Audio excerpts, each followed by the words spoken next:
There's a mountain in northern Maine that nobody argues about. It's on every map, visible on satellite imagery. You can drive to the trailhead and stand at the base of it. The coordinates are 45,904 degrees north, 68.921 degrees west. A massive granite massif rising out of flat boreal forest like something that doesn't belong, steep-walled and abrupt. There's no mystery about whether it exists. The mystery is about what happens at the top of it, and why one of the oldest continuous human communities in North America spent thousands of years refusing to go there. The mountain is called Katahdin. That name comes from the Penobscot language, and it means exactly what it sounds like: the greatest mountain. Not a great mountain, the greatest. The definitive article matters. For the Penobscot people, this wasn't geographic description. It was a statement about the nature of the place. And the nature of the place, according to thousands of years of Penobscot understanding, is this: the summit belongs to something else. More than 60 people have died on Katahdin since records have been kept. The mountain ends the Appalachian Trail, one of the most famous hiking routes on Earth, and every year thousands of people summit it without incident. But the Penobscot never climbed it, not as recreation, not for hunting, not for any practical purpose. The summit was closed, not by law, not by government, not by any human authority. It was closed because something lived there that did not want company. His name is Pomola. This is not folklore in the dismissive sense. This is not a bedtime story invented to keep children away from dangerous terrain.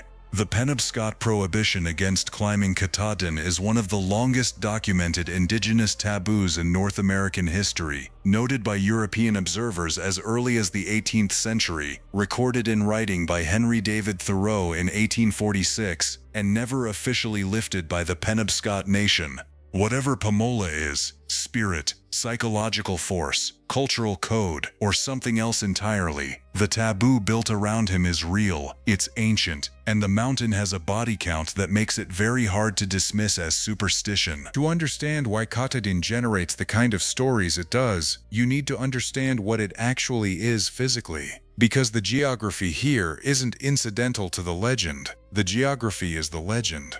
Katahdin is the highest point in Maine at 5,268 feet above sea level. It sits in Baxter State Park, roughly 20 miles northwest of Millinocket. The surrounding terrain is essentially flat, a vast spruce and fir forest sitting at 300 to 600 feet. And then out of that flatness, Katahdin rises nearly a vertical mile. On clear days, the mountain can be seen from the White Mountains of New Hampshire, 170 miles away. That abruptness is geologically significant. Katahdin is a granite massif formed from a Devonian-era intrusion weathered to the surface, the exposed core of buried rock, stripped by millions of years of erosion and glaciation. What you're looking at is some of the oldest exposed rock in New England. Granite formed roughly 400 million years ago. The shape this produced is extraordinary. The main summit, Baxter Peak, connects to a series of satellite peaks by a narrow ridge called the Knife Edge. The name is not metaphorical. In places, the ridge is less than 3 feet wide, with drops of hundreds of feet on both sides. At the eastern end of the Knife Edge sits Pomola Peak, a lower summit named deliberately for the spirit said to inhabit the mountain. The weather at the summit is a separate conversation entirely. Katahdin's isolation and height create what meteorologists call an orographic effect. As air masses hit the sudden vertical rise, they're forced upward, cool rapidly, and produce clouds, rain, and violent wind with very little warning. Temperatures can drop 30 degrees Fahrenheit in an hour. The summit hosts fragile alpine tundra, an ecosystem more typical of the Canadian Arctic, because conditions at the top are climatically equivalent to being hundreds of miles further north. This meteorological reality is not separate from the legend of Pomola. It's the foundation of it. When the Penobscot described a spirit who controls storms, who punishes intruders with sudden weather, who makes people disappear in clouds, they were describing with remarkable accuracy exactly what this mountain does to people. The first non-native recorded sighting was in 1764. The first recorded climb was in 1804. By that point, the mountain had been the spiritual center of Penobscot territory for thousands of years. The European assumption was that because no one had climbed it, no one had known it. They were wrong. The Penobscot had known it intimately. They just weren't going up there. To understand the prohibition, you need to understand who the Penobscot actually are. Context that's almost never given when people tell the Pomola story. The Penobscot are an indigenous people of the northeastern woodlands, thought to have inhabited their territory for at least 11,000 years before European contact. 11,000 years. The pyramids of Giza were built 4,500 years ago. The Roman Empire lasted roughly 1,000 years. The Penobscot presence in what is now Maine predates all of that by a factor of 2 or 3. Their name originates from Penowopskawi, rocky part or descending ledges, a reference to the landscape along the Penobscot River, which runs from Katahdin north to Penobscot Bay. That river is the spine of their territory. They made seasonal movements along it, to the coast for seafood in warmer months, inland for moose and deer as seasons changed. Their relationship with the land wasn't symbolic, it was practical, detailed, and accumulated over dozens of generations. The Penobscot were significant participants in the Wabanaki Confederacy, along with the Abenaki, Passamaquoddy, Maliseet, and Mi'kmaq peoples. The Pomola tradition was shared across these groups, a belief system with deep regional distribution, not a local peculiarity. Within this cosmology, Katahdin held a central place as the beginning of life, a site of spiritual significance. But that sacred status came with a specific directional limit. The mountain was known and used at every elevation, up to a point. The prohibition was specifically about the summit. That precision suggests not fear of the unknown, but knowledge of something specific. The Penobscot hunted in the foothills, fished the surrounding lakes, had intimate functional knowledge of the terrain. They cautioned against climbing to the summit. That word, cautioned, is worth sitting with. This wasn't hysterical warning. It was considered culturally transmitted knowledge passed down through generations who understood the mountain's behavior intimately. In traditional Penobscot culture, the main deities include Tabaldak, the creator, Gluskabe, the cultural hero, and Pomola, who inhabits Katahdin. Pomola isn't a minor figure. He's one of 3 central spiritual entities, positioned as guardian of the mountain and of the limits between the human world and what lies beyond it. Pomola is described in Penobscot tradition as having the head of a moose, the body of a man, and the wings and feet of an eagle. He is understood as the thunder god and protector of the mountain. That combination isn't arbitrary. The moose is the dominant large animal of northern Maine, not just food or resource, but the animal most associated with the deep forest, with the north, with power that operates at the scale of wilderness. The eagle is associated with height, with vision operating at scales humans can't access, with the sky as native habitat. The human body is the most interesting element. Pomola can think, feel, respond. Crucially, he can feel offended. Animals react to intrusion. A being with human consciousness perceives disrespect as disrespect and responds accordingly. That's precisely what the legends describe. His name translates to, "He curses on the mountain." The name itself is a description of function. He is the one who curses on the mountain. What does that cursing look like? The most common manifestation is meteorological. Pomola was known to harbor intense hostility toward trespassers, summoning sudden storms, avalanches, or frostbite-like curses to trap or harm intruders. When climbers were caught in storms that materialized without warning, which happens on Katahdin with documented regularity, the Penobscot framework had a precise explanation. But weather is only the beginning. Legends also describe abduction. In one account, a Penobscot man trapped by snow invokes Pomola and is taken inside the mountain itself, where he encounters Pomola's family, including a daughter he eventually marries under a strict prohibition against remarrying.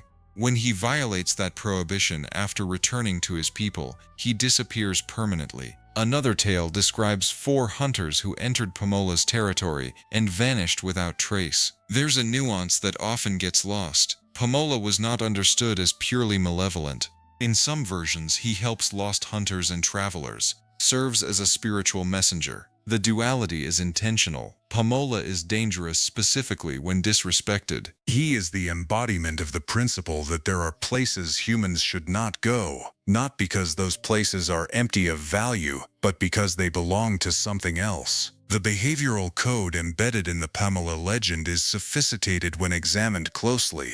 Don't hunt beyond sustainable limits. Don't enter territory that doesn't belong to you.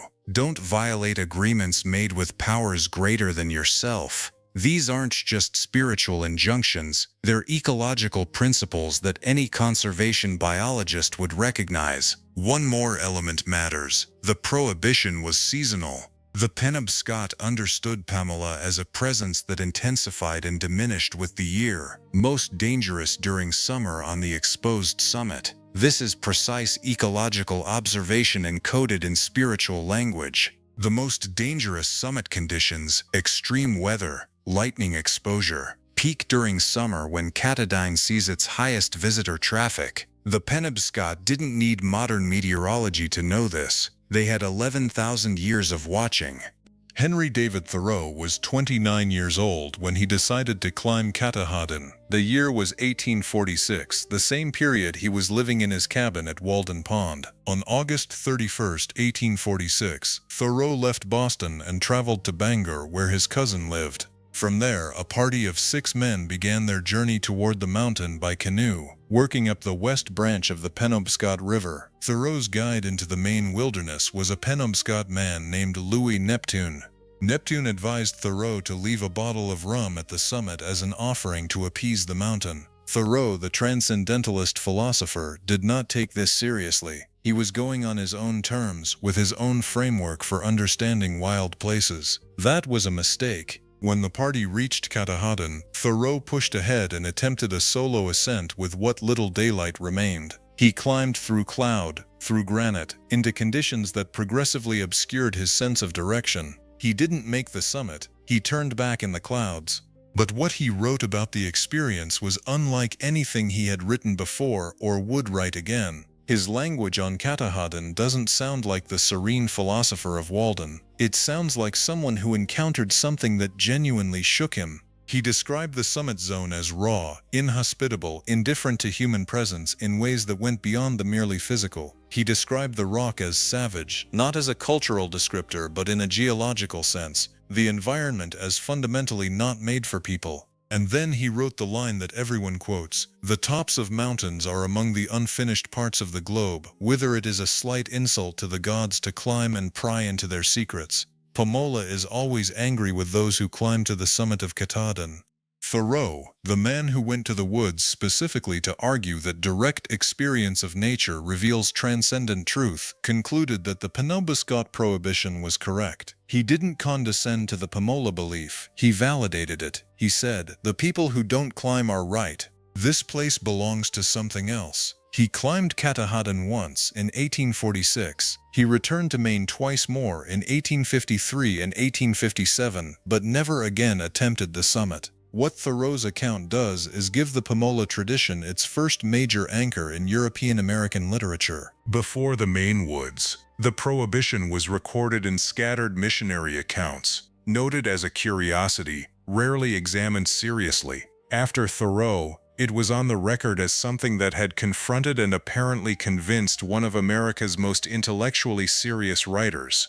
In 1866, Catholic missionary brother Eugene Vitromile, who had spent 25 years among the Penobscot and Abenaki communities, published a written version of the Pomola legend confirming that the oral tradition was robust and consistent, not contaminated or reshaped by European contact. His framing was notably non-dismissive for a Catholic missionary of the period, suggesting that after 25 years of direct contact, he had developed respect for the coherence of what he was being told. Let's talk about the numbers carefully. Since at least 1926, There have been 22 documented deaths in the areas of Katahdin managed by Baxter State Park alone, 22 documented fatalities in roughly a century of recorded history, on a mountain not classified as extreme alpine terrain. Katahdin is 5,267 feet high. It is not Denali. It is not the Cascades. And yet it kills people with a regularity that has made it one of the most consistently dangerous mountains in the eastern United States, not because it's the tallest or most remote, but because of the specific combination of factors it presents.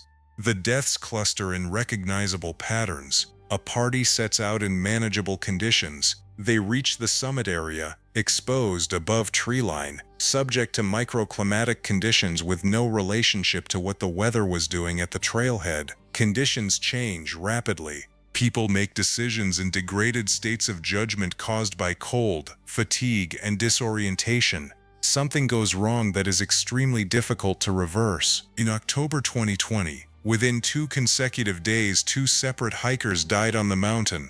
The first was a 74-year-old Boston Globe editor who lost the trail on the knife edge in fog and darkness. The second was a 27-year-old man whose body was found at the summit the following morning, his clothing insufficient for conditions that had shifted to single-digit temperatures with sub-zero wind chills overnight. 2 deaths, 2 consecutive days, 2 different parties, same week. In June 2025, a father and daughter from New York left for the hunt trail in early June. The summit was hit with winds up to 40 miles per hour, rain, sleet, and snow, with wind chills in the teens. Esther Keiderling, 28, died of blunt force injuries from a fall near the summit. Her father died from hypothermia complications. Their bodies were found less than 1,000 feet apart. That happened in June, not October, not winter, June. Here's the thing that doesn't get said clearly in most news coverage. The Penobscot prohibition, if followed literally, would have prevented every single one of these deaths. Not because of supernatural intervention, because people who considered the summit forbidden would not have been on the summit when conditions turned. They would have stopped below. They would have watched the clouds from a distance, as the Penobscot did for thousands of years, and gone home. That's a different kind of protection than what a trail sign offers. It's not a warning about weather, it's a comprehensive prohibition on being in a place where warnings don't always reach you in time. The knife edge has seen multiple people blown off by high winds. One documented case involved an experienced hiker who had climbed Katahdin many times in all seasons, lost his footing near the summit, and fell more than 1,000 feet. Experienced, had climbed it before, still died. The mountain does not discriminate between novices and experienced hikers the way simpler, dangerous places do. The primary hazard, sudden, violent weather, is independent of the climber's skill level. It happens to you not because of anything you did wrong, but because you were there. The park now sees upward of 75,000 visitors annually. None of them were given the full context. The weather forecasts, yes. The trail ratings, yes. The gear recommendations, yes. But the oldest warning about this mountain, the one with the longest track record, gets filed under legend and placed, if anywhere, in the visitor center with the other cultural curiosities. It probably should appear somewhere else. Of all the documented incidents on Katahdin, one stands apart, not because it ended in death. It barely didn't, but because the shape of what happened to a 12-year-old boy from New York in July 1939 tracks so closely with the structure of the Pomola legends that it's difficult not to notice. Donn Fendler was 12 years old, hiking Katahdin's Hunt Trail on July 17, 1939, with his father, 2 brothers, and a 17-year-old friend. High on the mountain, heavy clouds were moving in. Fendler was cold and impatient. He told his companion he was heading back down, gave the older boy his sweatshirt, and struck out into the fog. He never found his family.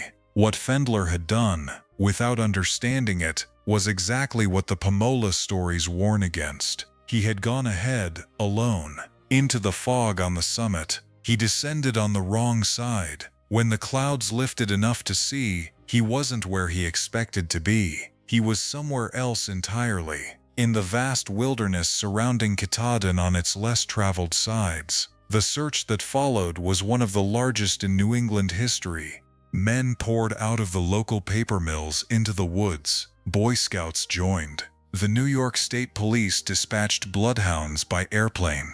The search went on for 9 days. At several points he was assumed dead. Search parties later determined that after the first day they were never within 10 miles of him. They were looking in places that made geographic sense, but Donn wasn't in any of those places. What Fendler experienced over 9 days is documented in the book he later co-wrote, his feet torn to shreds by rocks, covered with insect bites, losing 16 pounds, entering the woods at 74 pounds, and emerging at 58. He lost his shoes on the second day, his jeans to a stream crossing. He decided to follow water downhill, reasoning it would lead to people. He was right. 9 days later, barefoot, emaciated, nearly unrecognizable, he stumbled into a hunting camp on the east branch of the Penobscot River, roughly 80 miles from where he had started. President Franklin D. Roosevelt awarded him a medal. Parades were held. Life magazine ran his story. But here's the part almost nobody mentions: what he said about what he saw during those 9 days. He saw ghostly images of people he thought had come to rescue him. Figures appearing at the edge of his vision that turned out not to be there. Voices that sounded like his father calling his name. This is typically explained as hallucination from extreme exhaustion and starvation, which is medically sound. But place that alongside the Pomola legends, which describe the summit as a place where people are taken and held, where they encounter figures from the spirit world, where normal geography stops applying. And then consider that Donn Fendler, physically lost and metabolically depleted, experienced exactly what those legends describe as the phenomenology of being in Pamola's domain: disorientation of direction, perception of presences, a complete disconnect between expected geography and actual location. The parallel is not proof of anything. It is, however, notable. Donn Fendler died in October 2016 at the age of 90. He never, to public knowledge, offered an explanation for the ghostly figures he saw on the mountain. He described them factually in his account. He left the interpretation to others. What makes Katahdin genuinely difficult to file away as simply a dangerous but explicable mountain is that the incidents don't stop. They continue, in the present tense, following the same templates. The weather changes without warning. The knife edge, that narrow ridge connecting Pomola Peak to the main summit, continues to be the specific location where a disproportionate number of serious incidents occur. Whether that's coincidence depends on your framework. The Penobscot would say it isn't coincidence. The mountain communicates something through that geography, and the communication is consistent. The recent cases reveal something specific about how the mountain takes people. Not in dramatic ways, in quiet failures. A party slightly off trail in fog, unable to find their way back. A person who reaches the summit in manageable conditions and finds conditions have shifted dramatically during the hour it takes to cross the exposed ridge. The mountain doesn't usually kill people with avalanches or rockfalls. It kills them by confusing them, by changing the terms of the environment after they're already committed, by making the ordinary act of going home significantly more difficult than getting there was. The rescues tell the same story. In one incident, 4 hikers were stranded overnight on the knife edge, unable to move forward or back in the darkness on a 3-foot-wide ridge with 1,000-foot drops on either side. In another, a 20-year-old woman lost consciousness at the summit around 5:30 p.m. Her group of 6 couldn't move her across the knife edge. She was airlifted to Bangor. The Maine Army National Guard has a practice protocol for helicopter extractions from Katahdin's summit area. That is infrastructure built specifically around the mountain's demonstrated behavior. Through all of this, the Penobscot community has maintained the same position held for thousands of years. They continue to visit the mountain for spiritual purposes, the foothills, the lake shores, the lower trails. They honor the mountain that is the center of their origin stories. They just don't go to the top. In the entire documented history of Katahdin, from the 18th century through Thoreau, through the establishment of Baxter State Park, through 75,000 annual visitors, There is no documented case of a traditional Penobscot person dying on the summit of Katahdin while following the traditional prohibition. That's not a statistical proof. The sample size is too small for that. But it is a fact, and it sits uncomfortably alongside the continuing modern death count in a way that doesn't resolve neatly. There are 4 serious frameworks through which people approach the Pomola phenomenon and Katahdin's ongoing danger record. None of them is stupid. None of them is complete. Theory 1. Encoded ecological knowledge. The Pomola prohibition is not superstition, it is data. Specifically, it is the result of thousands of years of systematic observation of what happens to people who go to the summit, encoded into a format that could be transmitted reliably across generations without written language. A story. Traditional ecological knowledge is defined as a cumulative body of knowledge and belief, evolving by adaptive processes and handed down through generations, about the relationship of living beings with one another and with their environment. It is not folklore. It is, in the language of modern environmental science, long-term observational data stored in cultural memory. The strongest evidence for this interpretation is the precision of the Pomola description. He controls storms. He's associated with cold weather and sudden temperature drops. He's most dangerous in summer, when, meteorologically, the orographic effect on Katahdin's summit is most unpredictable. His wrath is triggered specifically by going to the summit, not the lower mountain. That specificity is not the signature of vague superstition. It's the signature of careful observation. In the first recorded non-native ascent in 1804, the Wabanaki guides told Turner that Pomola inhabits Katahdin at least in winter, and flies off in the spring. Because of their timing, a spring ascent, the crew went up and returned without incident. The guides weren't saying Pomola doesn't exist. They were giving Turner a seasonal weather briefing, framed in the language of their tradition. That's accurate meteorology, stated as spiritual knowledge. Theory 2. The mountain as genuine anomaly. Katahdin's incident record, when adjusted for visitor numbers and technical difficulty rating, is harder to explain than it should be. Mount Washington in New Hampshire stands 1,000 feet higher, has recorded the highest wind speed ever observed at a surface weather station in the Western Hemisphere, and is openly acknowledged as extreme. Katahdin is classified as a challenging but accessible hike, and it behaves, repeatedly, like something more dangerous than that classification suggests. The mountain's isolation, its abrupt rise from flat terrain, and the specific geometry of its summit plateau create local weather systems not predictable from regional forecasts. The gap between what forecasting tools say and what actually happens on that summit has contributed to deaths. The mountain, in a measurable physical sense, behaves anomalously. Theory 3. Psychological landscape. The mountain's death record has a recurring psychological signature. People made a decision to continue when conditions were signaling retreat. They were cold but kept going. They saw clouds building but pressed forward. Not out of stupidity, many were experienced, but out of the specific cognitive failure that altitude, cold, fatigue, and the proximity of a goal produce in the human brain. The Pomola prohibition is an external override of that failure. It doesn't say use your judgment about the weather. It says the summit is forbidden, categorically. Not if conditions are bad, if you're there. The prohibition preempts the moment of bad judgment by eliminating the category of decisions that lead to it. As Pomola moved from prohibition to mascot, from the spirit that kept the Penobscot off the summit to the friendly face on a craft brewery's branding, the psychological function of the tradition disappeared. You can't be deterred from going somewhere by a mascot.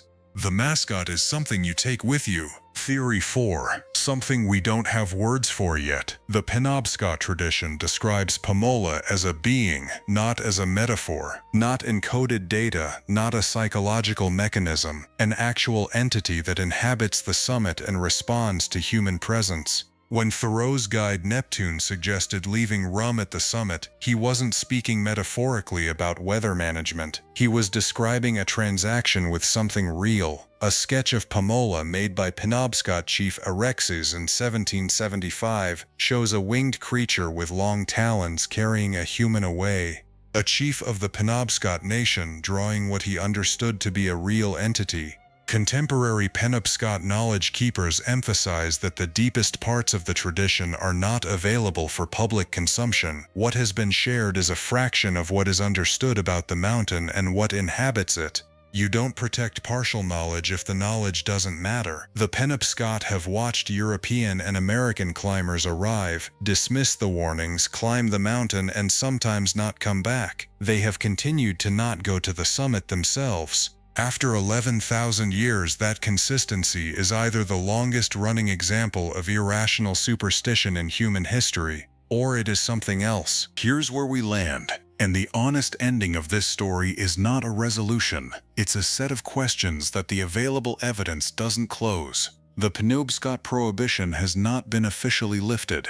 The popular tales of Pomola are now framed by park materials as reminders to be cautious of fickle weather and severe storms. That language, reminders, is the visitor center version. The institutional softening of a tradition that was not, in its original form, a reminder.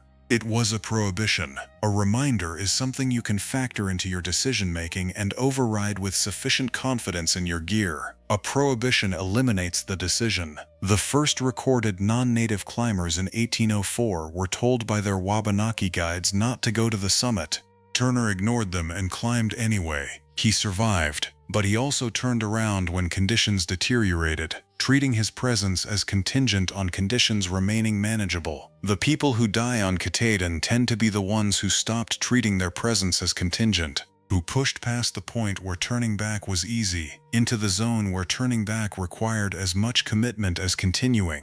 The Penobscot tradition eliminates the entire category of decisions in that zone by making the summit itself the boundary. There's a question embedded in all of this that I don't think has a comfortable answer. If a tradition maintained by a people who have lived alongside a specific place for 11,000 years tells you that place is dangerous in ways your instruments may not capture, and that tradition has been consistent, documented, and unfalsified by any counter-evidence in that entire period, at what point does dismissing it become less rational than taking it seriously? That's not rhetorical. It's a genuine methodological problem. The Penobscot Pomola tradition has, by every measurable standard, a better track record on Katahdin than the visitor safety systems built by the people who replaced it. The mountain continues to kill hikers who had weather forecasts, trail maps, GPS devices, and all the infrastructure of modern risk management. The Penobscot, who had none of that, stayed off the summit and didn't die there. Something about this mountain is not fully captured by the available frameworks. The geology is understood, the meteorology is understood, the psychology of summit fever is well documented. None of those frameworks, individually or combined, fully explains why a 5,267-foot mountain in the northeastern United States has the incident record it has. What we're left with is this: a mountain that has been considered dangerous by the people who know it longest, for reasons they encoded in a story about a being who doesn't want company. A documented history of incidents that follow the patterns the story predicts. A body count that accumulates, slowly and persistently, among people who arrived with every modern advantage except the oldest one. The knowledge that this particular summit has been, for longer than written history, someone else's territory. Pomola Peak is still on the map. It's there right now. You can pull it up on any mapping application and see it sitting at the eastern end of the knife edge, named for the spirit that the Penobscot said would take you if you went too far. Every summer, thousands of hikers cross it on their way to Baxter Peak and back. Most of them have never heard the full story of why it has that name. Most of them come home safely, but some don't. And the ones who don't have, without exception, done the thing the oldest warning in this region has been telling people not to do for 11,000 years. Katahdin is still there. Pomola is still on the maps. The Penobscot are still not going to the summit. At some point, that consistency stops being a coincidence and starts being data.